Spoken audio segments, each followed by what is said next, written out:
It's an old industrial building at the base of the Don Valley, a soap factory from more than a century, leaking chemicals and toxins into the ground below. 28.5 acres now owned by First Gulf, with plans to create office space despite concerns about possible environmental hazards. Well, there is a heightened awareness in this community around soil contamination and trying to prevent people from coming in contact with that contaminated soil.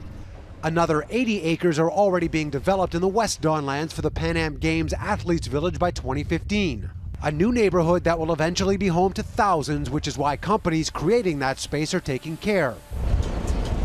Waterfront Toronto, for example, has a soil recycling facility to deal with the city's own dirty laundry rather than truck it off elsewhere.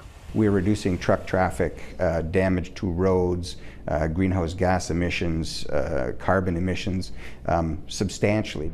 So how much waterfront soil are we actually talking about? Well, there's plenty of development going on all over, including the West Don Lands, the base of the Don River, and eventually the Port Lands, and it all equals 2 million cubic meters of contaminated soil that eventually needs to be treated or taken elsewhere. Most of the contaminants involve heavy metals or oil and gas residue, most of which can be removed from the soil, but the system has its limits. It can't be reused everywhere. There are certain areas where it would exceed the requirements, so parkland, for example, but it can be used for backfill.